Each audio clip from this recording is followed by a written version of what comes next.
Encuentro, enfoques y contrastes de ideas para la construcción de una ciudadanía informada, inclusiva, con justicia social y participación democrática. En Voz Alta. Hola, muy buenas noches. Como todos los jueves, le damos las gracias por estar con nosotros y acompañarnos en una emisión más de su programa En Voz Alta. Y bueno, como todos los jueves vamos a platicar de temas importantes. El día de hoy vamos a tener un programa dividido en dos secciones. Una primera parte nos interesaría abordar el contexto de la producción editorial en este país y platicar con usted, dialogar con nuestro querido amigo que siempre nos acompaña, Carlos Rentería. Muy buenas noches. Buenas noches. Y también en esta ocasión queremos agradecer mucho la aceptación por parte de una novel escritora y guionista, Aura García Junco. Aura García Junco, que esta noche nos acompaña a la distancia a través de las plataformas digitales. Aura es de la Ciudad de México, ha realizado diferentes trabajos y ganado diferentes becas, entre ellas la Casa de Estudio de los 100 Años de la Soledad, del programa Jóvenes Creadores del Fondo para la Cultura y las Artes, de la Fundación para las Letras Mexicanas. Ha publicado 2 novelas, Aticitera, Artefacto Dentado, del Fondo Editorial Tierra Adentro en 2019.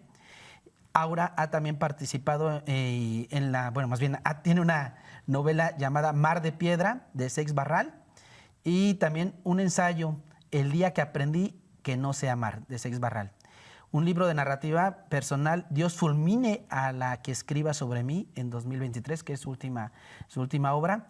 Y en 2021 fue seleccionada por la revista Granta como una de las 25 narradores jóvenes más destacadas en español. Aura, te queremos agradecer. Muy buenas noches. Muy buenas noches, gracias por invitarme. Bueno, pues mire usted, vamos a empezar a platicar con Aura y con Carlos algunas cosas que creo nos pueden ser de suma relevancia para entender el contexto de la producción editorial en este país.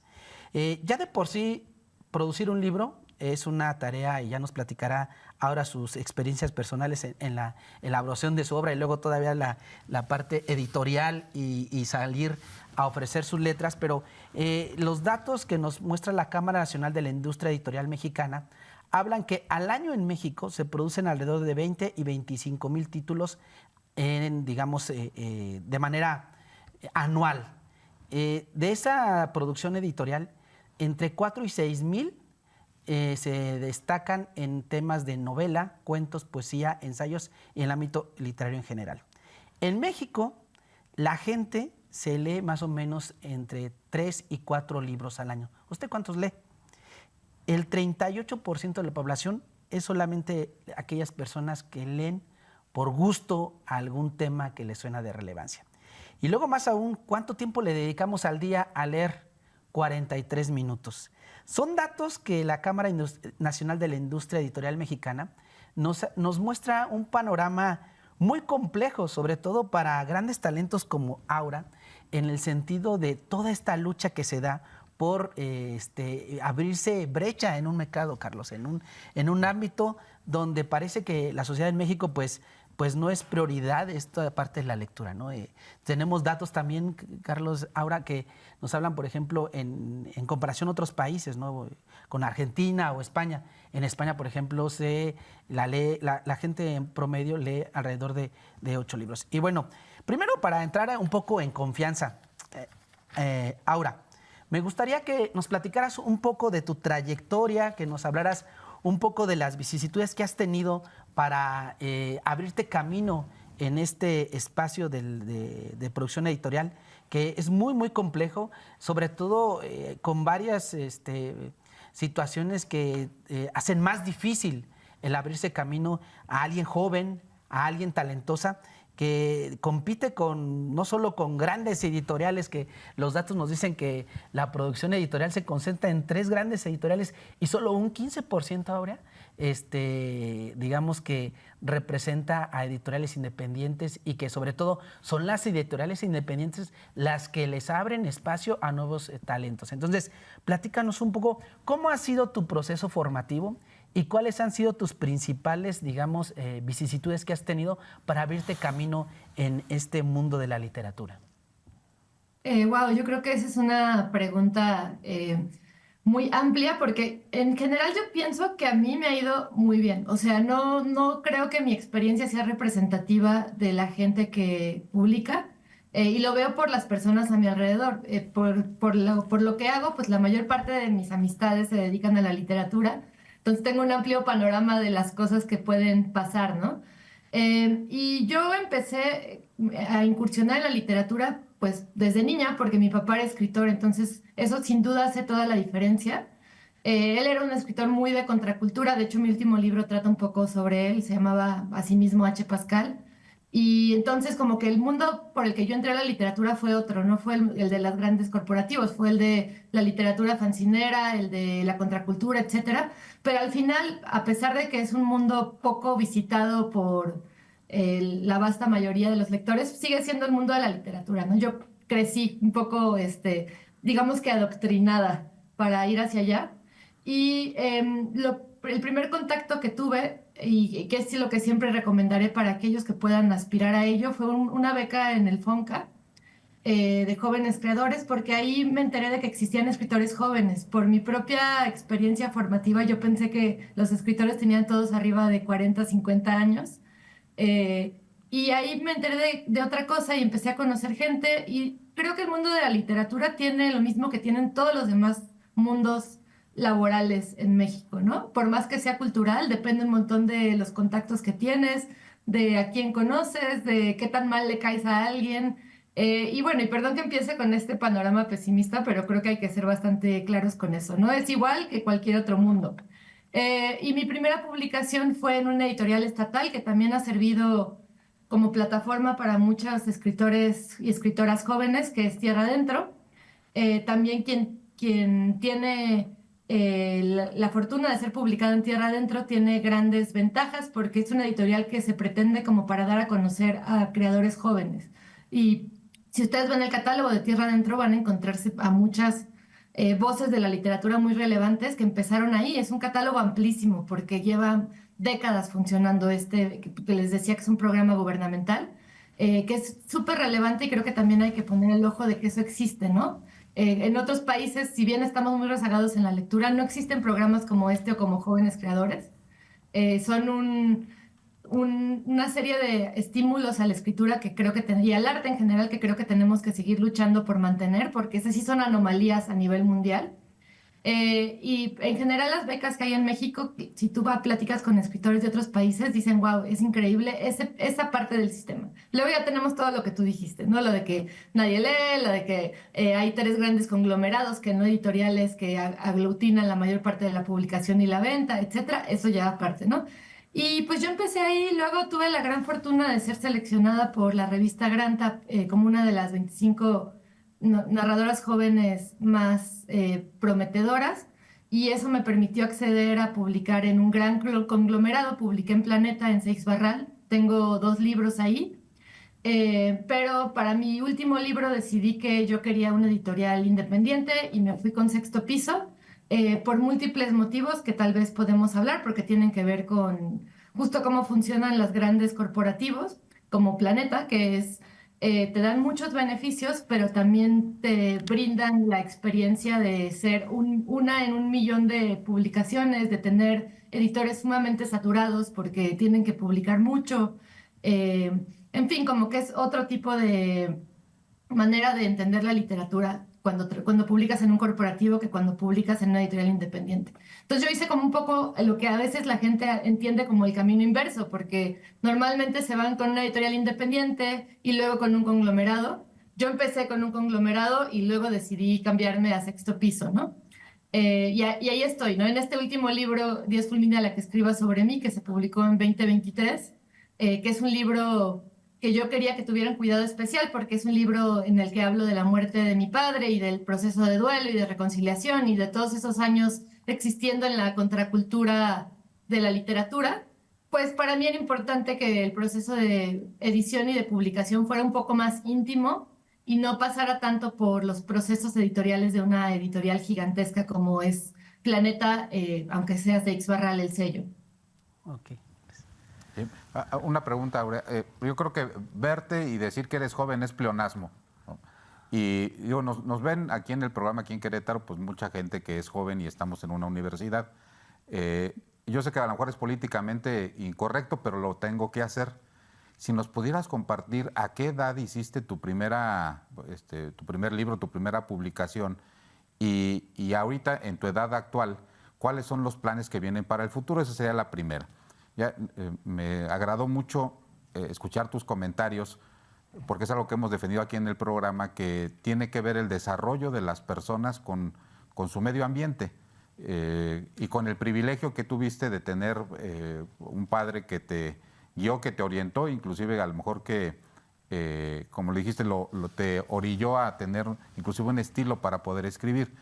La pregunta para los jóvenes que nos están escuchando es si, y es una duda que yo he tenido con mis alumnos, inclusive cuando los invito yo a leer, ¿es rentable financieramente para un joven dedicarse a la publicación de su obra, ya sea en el ámbito cultural o cualquier otro tipo que tenga que ver con escribir libros? ¿Es rentable financieramente en el corto plazo? ¿Es algo de lo que un joven de los que nos esté escuchando con un talento para esta actividad, como una actividad, puede ser tomado como una actividad económica? Wow, pues son dos preguntas. La primera muy puntualmente. El primer libro que publiqué lo publiqué a los casi 30 años, o sea, realmente no fue, no era yo tan joven. La cosa es que escribí mucho durante mis finales de mis 20 y principios de mis 30 y todos mis libros se publicaron de manera muy cercana uno al otro. Por eso de pronto tengo 4 libros y tengo 36 años. Pero no porque los haya escrito en 6 años, es que los escribí a lo largo de más de 10 años, pero pues se publicaron todos juntos. El más reciente, pues sí lo empecé a escribir en la pandemia, pero se publicó en 2023, por ejemplo. O sea, cada uno ha tenido una factura en promedio de entre 3 y 5 años. O sea, realmente toma muchos años escribir un libro para mí. Sé que hay gente que lo hace más rápido, a mí no me gusta hacerlo rápido, me gusta tomarme bastante tiempo. Y creo que la pregunta acerca del contexto en el que creces es muy pertinente para tu segunda pregunta, porque si bien yo crecí en un contexto en el que se leía mucho, mi mamá también leía, es psicóloga, mi papá pues se dedicaba a eso y la literatura era literalmente su vida, tanto por la práctica como por la manera en la que lo entendía como una especie de conquista espiritual de la humanidad.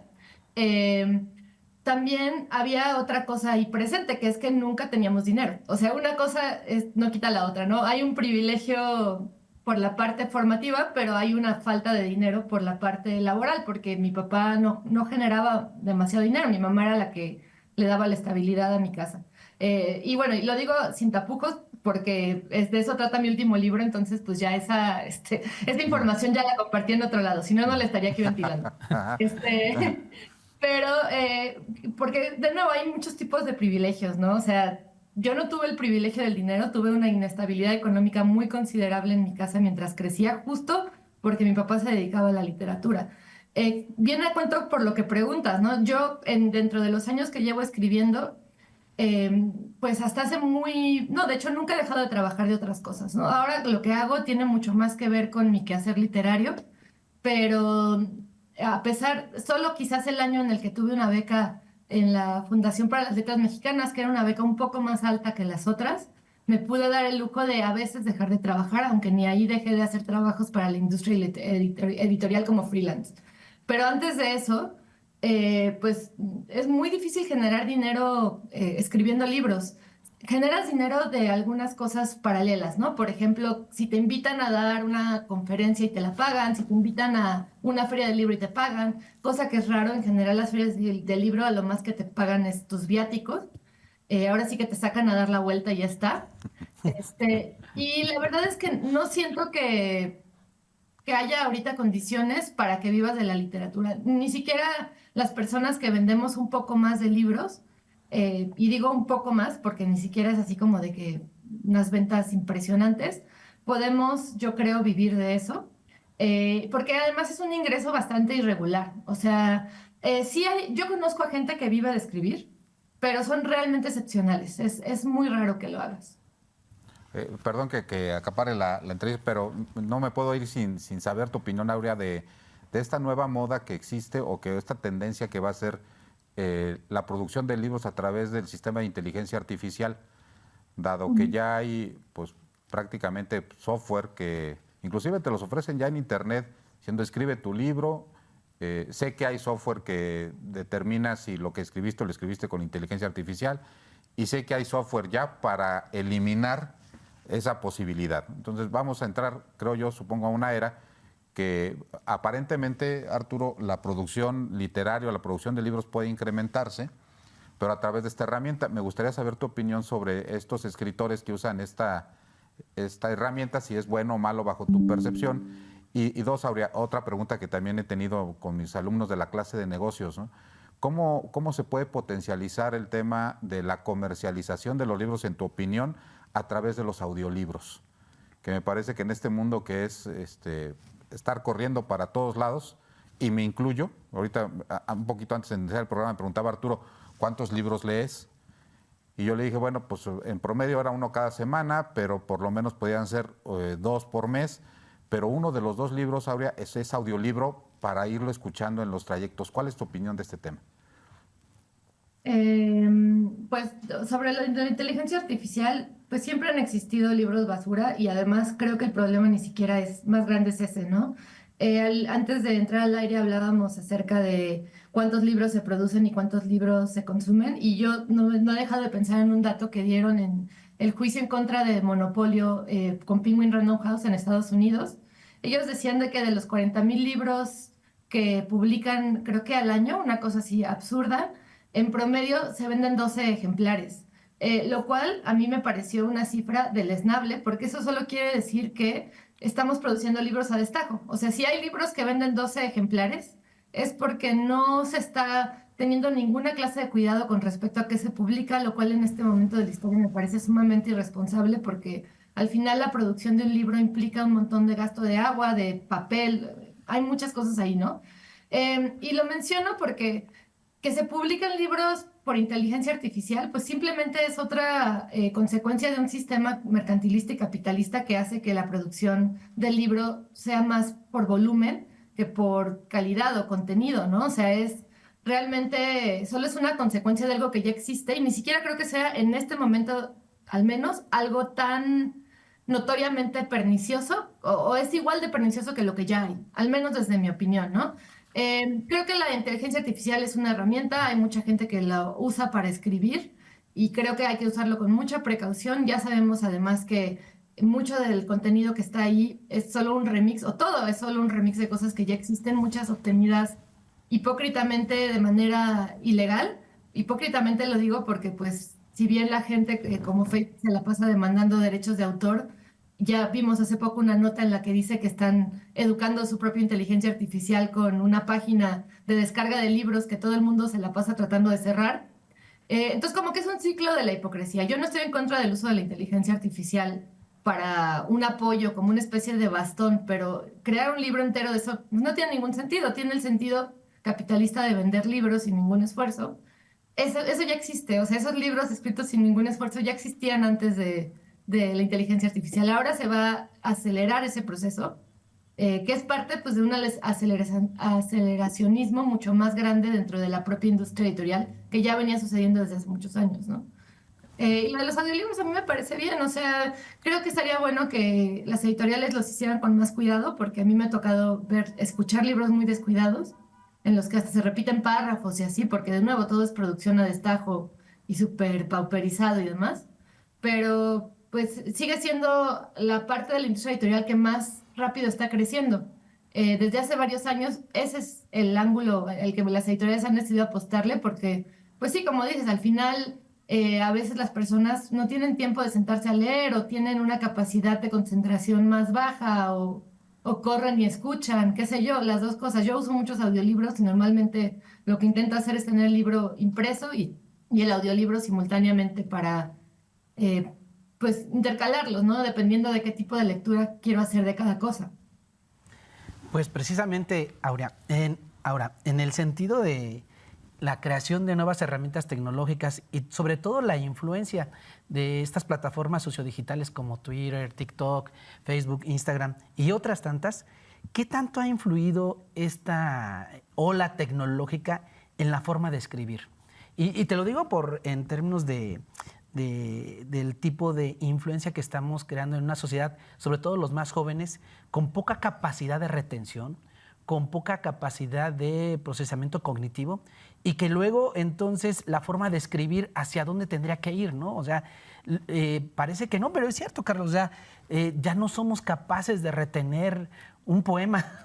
Y eso, al menos en nuestras generaciones que somos un poquito mayores que tú, pues no era tan difícil, pero ahora, y me incluyo, por esta nueva dinámica social, esta nueva interacción con estas redes sociales, pues parece ser que nuestra memoria se ha acortado. Claro. Entonces, la pregunta iría en ese sentido. Ahora, ¿cómo crees que ha influido estas plataformas en la forma de escribir? ¿Han cambiado los estilos? ¿Tenemos que escribir más banalmente, perdón la expresión?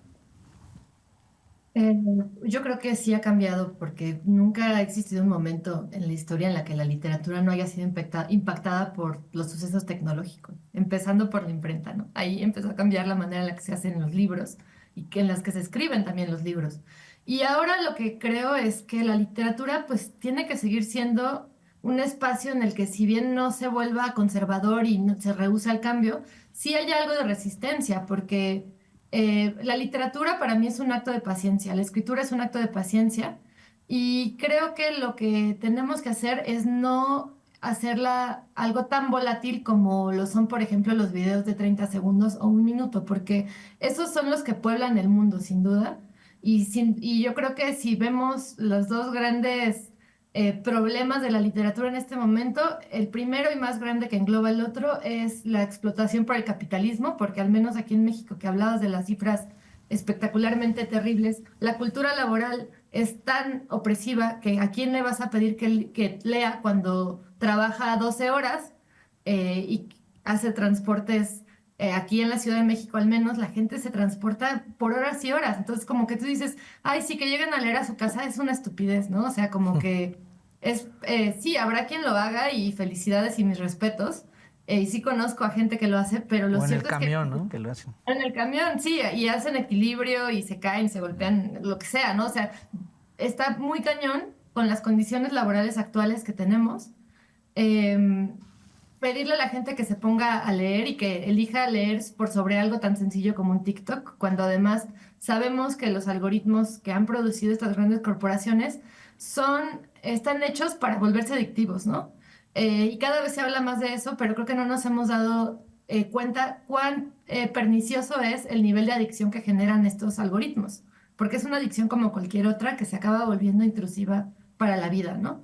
Entonces, bueno, como decía, creo que para mí hay dos grandes enemigos, por decirlo así, que no son enemigos, pero sí son la competencia real de la literatura es esa, como la incompetencia del capitalismo para darnos tiempo libre, especialmente en países como México tan explotativos, y luego pues esto de onda de que estamos completamente adictos a la satisfacción inmediata que nos da una red social. Entonces como que mi respuesta sería eso, que sí la literatura está cambiando sin duda y hay literatura que se siente que emana directamente de las redes sociales.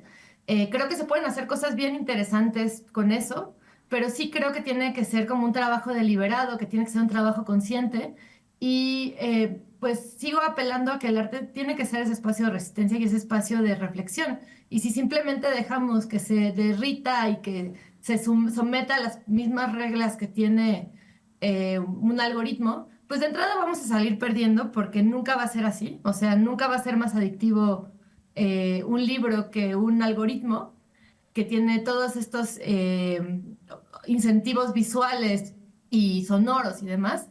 Pero además, pues no deberíamos de querer que así fuera o que fuera exactamente igual, que funcionara de esa manera. Ok.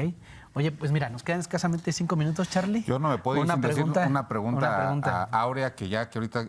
Ahora voy a leer el libro, este es el último libro que habla de parte de su vida. A lo mejor ahí encuentro la explicación de su nombre, pero creo que...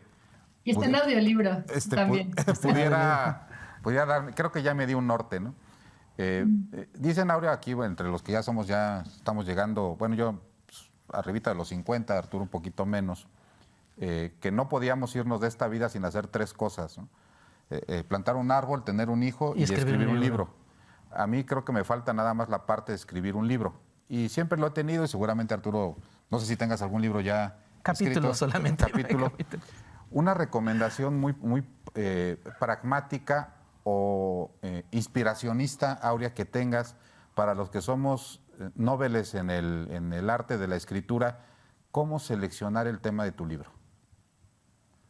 Wow, esa es una pregunta que no sabría contestar de manera general. Yo creo que lo que sí me parece muy importante es que sea algo que realmente te mueva las tripas y las entrañas.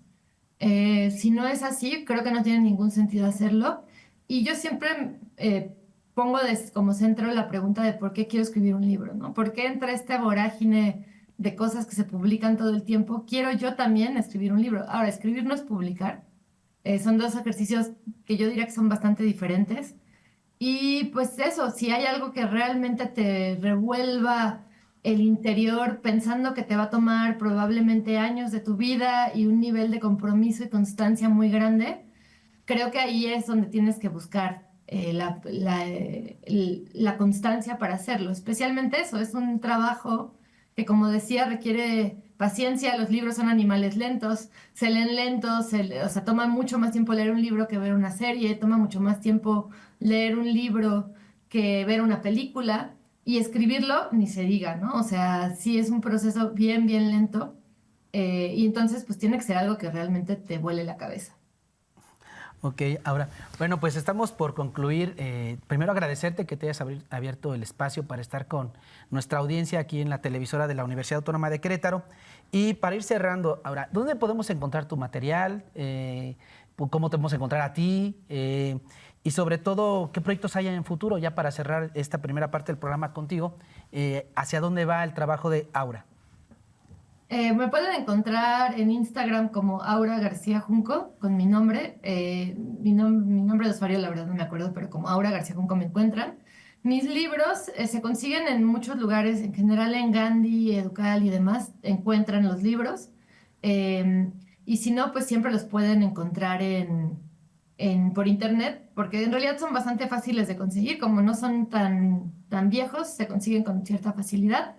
¿Y qué sigue? Pues la verdad es que yo soy guionista también, escribo guiones, entonces pues siempre estoy trabajando en alguna serie. Entonces pues ahorita estoy muy enfocada en eso y luego retomaré una novela que tengo ahí pendiente. Pero bueno, hacia finales de año sí les puedo decir que estoy coordinando una antología de textos sobre amor que saldrá en Editorial Sexto Piso, y en ella invité a varias escritoras de México, casi todas ellas, aunque hay un par que no, que tienen visiones interesantes sobre temas relacionados con el amor, y ese libro saldrá hacia finales de año. Eso sería lo próximo que publicaré, aunque realmente no es mi libro, yo tan solo soy la humilde antologadora, pero ahí estará también pronto. Pues ahora nos despedimos. De este último libro me despido, un reconocimiento a la forma, no platico con muchos escritores, pero me gustó mucho escuchar tu conciencia de clase cuando hablaste del tema del capitalismo. Eso me parece interesante, y ojalá en la antología que esperemos que escribas haya un capítulo que se llame de algo que yo estoy tirando lápiz, que se llama La sobrevaloración del amor, ¿no? Pues ahí te recomiendo mi libro porque habla un poco de eso, el día que aprendí que no sé amar. Es un ensayo sobre relaciones y amor, y bueno, tiene una clara vertiente feminista, pero también se habla un poco de eso que acabas de mencionar. Sí, me parece que se sobrevalora sobre la utilidad de las personas, ¿no? Pero ese ya será otro tema. Pues muchas gracias. Ahora, muchísimas gracias. Usted no se vaya, regresamos para hablar de ese tema y muchos más. Regresamos. Muy buenas noches, gracias por continuar con nosotros. Regresamos en su programa En Voz Alta.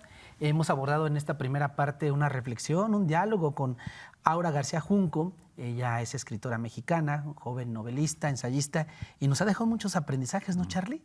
Creo que el mundo de la literatura, el mundo de la producción editorial es pocas veces abordado en los medios de comunicación y sobre todo analizado en los impactos que tiene, ¿no? Lo decías tú, a lo mejor los escritores pocas veces viven de lo que escriben, pero los que sí vivimos de lo que escriben somos nosotros, ¿no? La gente que sí lee, como tú, que te lees ¿cuántos libros a la semana?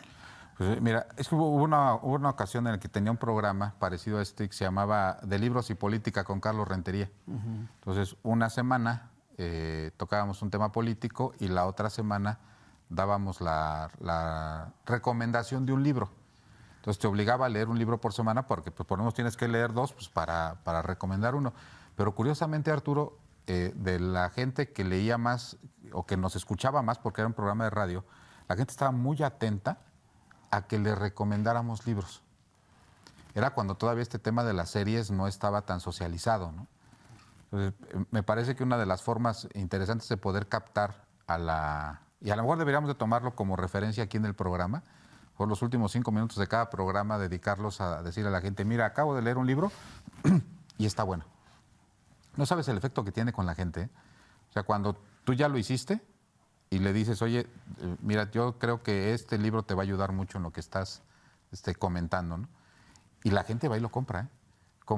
Y sobre todo cuando les das un pequeño spoiler, ¿no? Ahorita, por ejemplo, ya Aurea me dio un spoiler de su libro, cuando le dije, oye, debería tener un capítulo de la sobrevaloración del amor de las personas por sobre su utilidad. Me dijo, viene en el libro, ¿no? Sí, entonces, sí. En estos días que ande en la librería, seguramente lo voy a comprar su ensayo, ¿no? ¿No? Y se ve que atrapa mucho su estilo, su narrativa. Y bueno, mira, Carlos, yo creo que los datos, los dije al principio, pero no está de más recalcarlos. La gente en México lee en promedio 4 libros al año, dedica 43 minutos al día a leer, en promedio, no todos, ni usted ni yo a lo mejor dedicamos tiempo, algunos dedicarán más, algunos dedicarán menos, ¿no? Pero bueno, ahí yo lo platicaba fuera del aire con Aura, parece ser que el tema de la lectura, el tema del consumo literario, está reservado a cierta élite en este país. Y tiene razón Aura cuando dice, pues la gente, la precariedad laboral, ¿en qué momento le da a la gente para leer un libro? Eso es cierto. En promedio, Charlie, nos refiere la Cámara Nacional de la Industria Editorial Mexicana que el costo promedio, no estoy diciendo que todos los libros cuesten eso, pero el costo promedio de un libro es de 250 pesos. ¿Cuánto es el salario mínimo? ¿Cuánto? Pues debe andar cerca de 6,000, 8,000 pesos al mes, más o menos. Entonces, la verdad es que dices, bueno, pues no sé si con ese salario mínimo me alcance para leer algunos libros, ¿no? Ese es el costo promedio. Entonces, digamos que hay un dato interesante también, pues bueno, el 72% de la gente que lee, el 72% tiene educación superior. Es decir, leemos porque estamos en las universidades, leemos porque es una obligación, ¿no? Entonces, la verdad es que solamente al 38% de las y los mexicanos les gusta leer, ¿no? O sea, la verdad que el resto lo hace por obligación escolar, obligación laboral. Son hábitos, ¿no? Y bien platicaba ahora en la primera parte, o sea, la verdad es que sí, el mundo de las letras, la socialización con el mundo de las letras, mucho tiene que ver con nuestra historia de vida. Y creo que, pues sí, el contexto laboral, el contexto social, pues sí no da para mucho en este tema, ¿no? La verdad es que hay otros datos que llaman mucho la atención, Carlos. Fíjate, en el caso de los audiolibros y los libros digitales, este dato es interesante, Carlos. A ver, tú le preguntabas ahora, ¿cómo ves el mundo de los audiolibros, no? El audiolibro es el sector de los libros que más está creciendo. En promedio crece un 30% anual. Es decir, que estamos migrando más hacia los audiolibros, ¿no? En comparación con los libros digitales, los ebooks que le llaman, ¿no? Entonces, ellos, solo de la gente que lee algo, solo el 12% lo hace en ese formato. Sí crece más el rango en audiolibros. Entonces, puede ser el camino, Charlie, y tienes razón. Pues vas en el coche, los trayectos que, si traes vehículo, un audiolibro en un trayecto largo, pues te viene muy bien. Entonces, pero fíjate, que le ponga pausa ahí. No sé si los que nos están viendo o que nos están escuchando, ¿alguna vez se han preguntado por qué la comida chatarra, además del sabor y todo lo que dicen que lo hace atractivo, por qué es muy atractivo para los más jóvenes? Y en general para la gente, pero en particular a los más jóvenes. Y la verdad es que un día escuché un mercadólogo que dice que la comida chatarra la puedes consumir haciendo otra actividad. Es de nada más el concepto, ¿no? Versus la comida tradicional. La comida tradicional, que es el clásico cuando nos mandaba a llamar nuestra mamá y nos decía, siéntate a comer, le tenías que tú determinar cierta momento del día y determinado tiempo y un ritual para comer. irte a lavar las manos, sentarte, dejar de hacer todo lo que estabas haciendo, platicar y hacer prácticamente una ceremonia. La comida chatarra no te lo pide. No te lo pide. Agarras una pizza y la traes en la mano, agarras una torta, agarras una hamburguesa, agarras una bolsa de papas, paletas en general, y puedes seguir haciendo lo que estabas haciendo. Con la literatura pasa algo similar. Si seguimos, digamos que empecinados con el tema de que la lectura es para élites y para intelectuales, que a veces es un poco de la soberbia de este sector, de decir, bueno, pues entonces tiene que haber protocolos. Tú te imaginas a una persona leyendo en un reclinable, güey, una persona que no te imaginas que sea joven, sino más o menos ya de nuestra edad, con una lámpara al lado, con un protocolo, un café y quizá un puro o un cigarro, ¿no? Hay toda una... vuelve a ser una ceremonia sentarse a leer, ¿no? Pues la gente no tiene tiempo de eso. Entonces, a mí me parece que los audiolibros, sin compararlos con la comida chatarra, me parece que te llevan el conocimiento sin el clásico protocolo del libro, ¿no? Porque puedes ir en el camión, en esos trayectos que hace la gente y que es o que hacemos todos, que son de horas. Yo cuando trabajaba en tu municipio, de Tequisquiapan, en una semana terminaba de escuchar un libro. Nada más en la ida y en la venida, ¿eh? Y así, en serio que la producción del libro se puede, me parece que se puede acercar mucho a la gente con el tema de los audiolibros. El problema es que no hay muchas producciones en este sentido, ¿eh? O están las más comerciales, que no necesariamente, como decía Aurea, son las mejores, ¿no?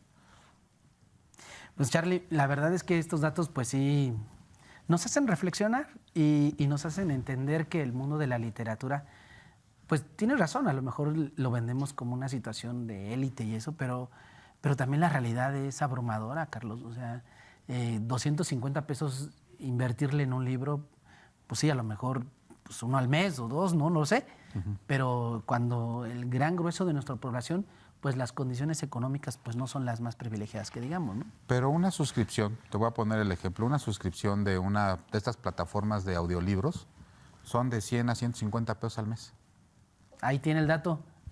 ¿Cuál? Sí. Ya dales el... Audible, por ejemplo. Audible. ¿No? Audible. Otra, Storytel, que son las que yo las tengo. Desde luego que si te vas a plataformas como de esas donde bajas el libro y lo escuchas, pues un solo libro más. te va a costar 200 pesos, que es muy parecido al impreso. Al impreso, pero este sería como el Netflix de los libros. Te vas a encontrar 4 o 5 libros que están en anaquel, que así le dicen que están disponibles y que son bestseller, y te vas a encontrar otros no tan populares, pero que son muy buenos. Pero cada plataforma debe tener miles de libros que ya están en audiolibro. Y por centavos, ¿eh? O sea, si lo explotas bien y escuchas un libro por lo menos cada semana, estás consumiendo lo que en papel debería de ser 1,500 pesos por 100 pesitos al mes. Entonces me parece que nada más hay que decirle a la gente dónde está los medios, ¿no? Y hay, por ejemplo, quienes ya paguen Spotify. ¿Sí? Ahí encuentras libros también. Ahí ¿no? encuentras libros y ya están dentro de tu pago mensual. Es más, métanse a internet y ya hay audiolibros prácticamente de disposición o de acceso universal, ¿no?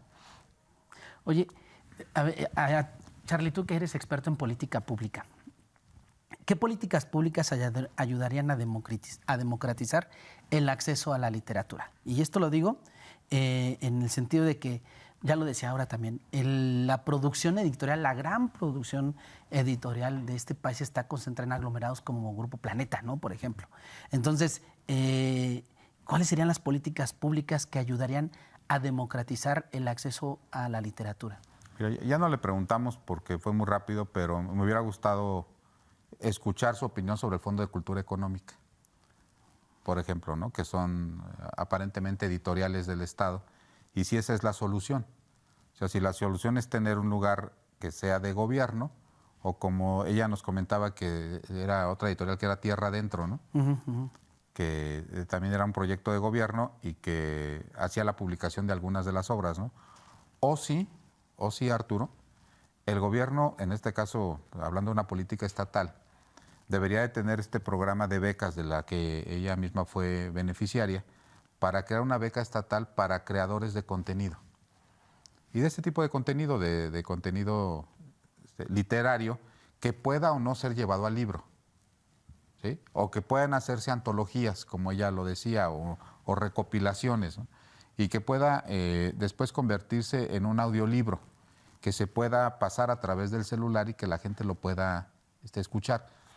Porque esa frase no es mía, o sea, realmente cuando yo le hice la pregunta de si los escritores viven de lo que escriben, pues prácticamente ya conocíamos la respuesta, ¿no? Era exteriorizar algo que ya sabíamos. Es muy difícil que alguien viva de su trabajo, tiene que hacer actividades secundarias, pero nosotros sí vivimos de lo que ellos escriben.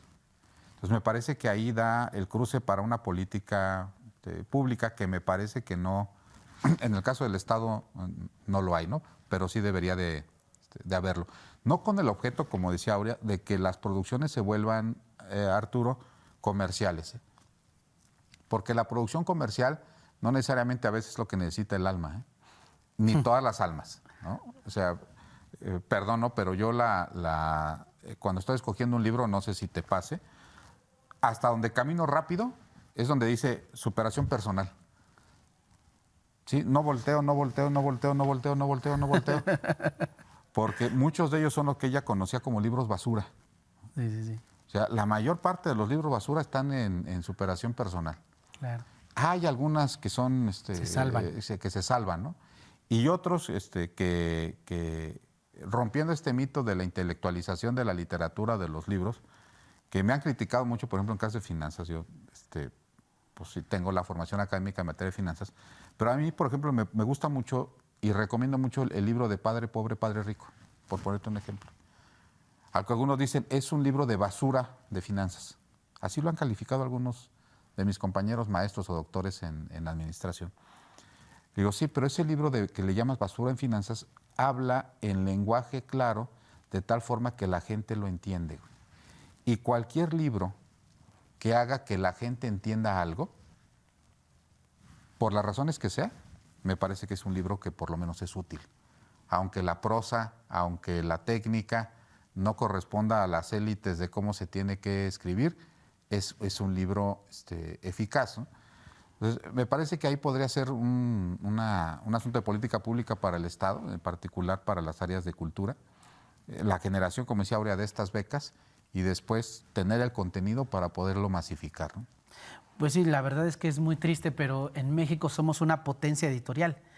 Potencia editorial en el sentido de que producimos muchos libros, pero no somos una potencia lectora. Entonces, políticas públicas como esta que acabas de señalar, estrategias para distribuir los libros a mejores precios, no dejar de lado el tema digital y el tema de audiolibros, podría ser otro tema, ¿no?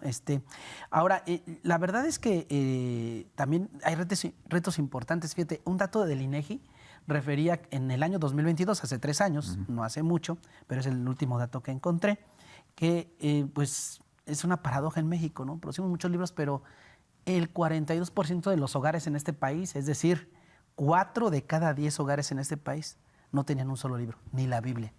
Entonces, digo, y la Biblia es el libro que más penetración ha tenido en muchas partes del mundo, ¿no? Entonces, eso es una cuestión contradictoria, pero así funciona, ¿no? Lo digital, pues bueno, hay nuevas formas de entender la literatura y creo que en este sentido, Charlie, pues hay retos importantes como sociedad. Usted, si tiene un niño, una niña en casa, pues bueno, creo que es oportuno adherirlo desde pequeño a las letras. Ahora con estos nuevos formatos ya está más que comprobado que la exposición a las pantallas nos retrae en exceso y nos hace daño hasta biológico. Pues bueno, los audiolibros podrían ser una buena opción, ¿no? Entonces, por ahí van los temas. Charlie, el tiempo en televisión se está terminando. ¿Algo lo que quiera cerrar el programa esta noche?